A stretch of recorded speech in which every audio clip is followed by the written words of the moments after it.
3 millions d'euros. C'est le montant de mon patrimoine immobilier uniquement consacré à l'investissement immobilier que j'ai pu me créer ces 8 dernières années. Néanmoins, il ne m'a fallu que 5 ans pour acquérir ces 3 millions de patrimoine immobilier, parce que ça fait déjà plus de 2 ans que je n'ai pas acquis de biens. Je me consacre désormais pas mal à l'activité de marchand de biens. Comment j'ai fait pour me créer ce patrimoine immobilier de 3 millions d'euros? Donc là, je ne compte pas ma résidence principale, je ne compte pas non plus mes opérations de marchand de biens en cours. On se concentre uniquement sur l'investissement immobilier locatif. Donc là où j'ai des locataires qui me remboursent mes prêts immobiliers. J'ai démarré en 2014 avec un premier investissement à 100 000 euros.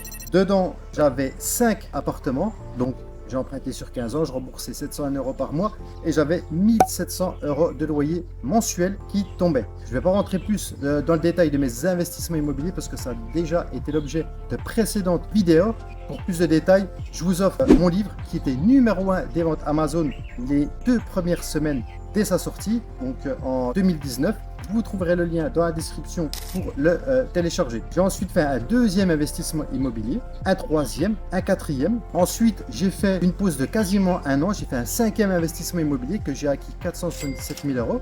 Et donc là, j'avais mes 5 premiers immeubles que j'avais achetés en nom propre. J'ai tout emprunté à la même banque, le Crédit Mutuel. J'avais un encours de 1 235 000 euros, donc j'étais leur plus gros emprunteur en tant que particulier. Là, je te mets la capture d'écran de mon encours crédit de l'époque. Et j'ai ensuite continué l'investissement immobilier après une petite pause où j'ai rapidement acquis 2 autres immeubles en SCI. On va dire c'est plutôt un premier lot composé de 2 immeubles. Donc là, tu as de tête 28 appartements, 2 locaux commerciaux, un logement exploité en Airbnb. Et rapidement derrière, j'ai fait encore un investissement en SCI. Donc là, un immeuble très bien situé, donc que j'ai acquis avec un de mes membres Mastermind, donc Benjamin, un membre de 2020. Et donc là, si on cumule ces 7 investissements immobiliers, ça fait 8 immeubles au total. On est à une valorisation de 3 millions d'euros. Bien évidemment, il n'y a pas 3 millions de crédits, il y a beaucoup moins. Malgré que je n'ai pas mis d'apport, je les ai valorisés notamment grâce aux travaux, surtout les premiers.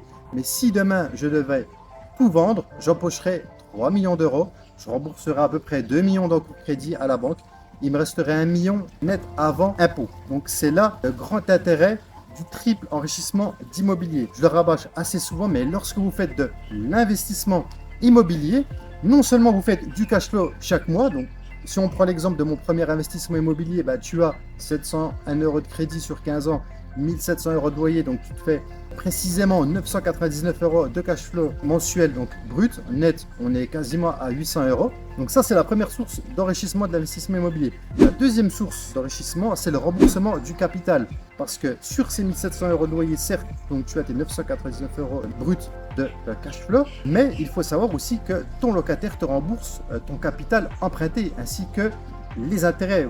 Les intérêts, ça va pour la banque, mais le remboursement du capital emprunté fait que tu te désendettes petit à petit chaque mois. C'est-à-dire qu'au bout de 15 ans, je devrais plus rien du tout à la banque. Et la troisième et dernière source d'enrichissement de l'immobilier, c'est la plus-value en cas de revente. C'est-à-dire que si tu viens faire un arbitrage ou il y a quoi que ce soit, tu veux vendre ton bien, tu vas faire une plus-value parce que d'une part déjà, il y a l'inflation qui joue pour toi.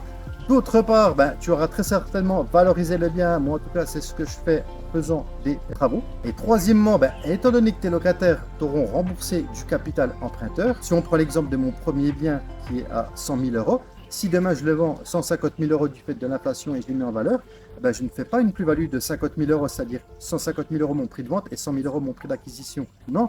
Parce que si demain je le revends, étant donné que je suis propriétaire depuis 10 ans, sur les 100 000 euros, j'ai à peu près remboursé peut-être 60 000 euros, il me reste que 40 000 euros à donner à la banque. Donc ma plus-value est la différence entre les 150 000 euros de mon prix de vente et les 40 000 euros seulement que je ne dois plus à la banque. Dans la réalité des cas, je fais 110 000 euros de plus-value avant impôt grâce à ce troisième piliers d'enrichissement, donc sur investissement immobilier. Si vous désirez plus de conseils ou même aller plus en profondeur sur mon parcours, je vous offre mon livre qui était numéro 1 des ventes Amazon. Vous pouvez le télécharger aussi en format broché sur Amazon.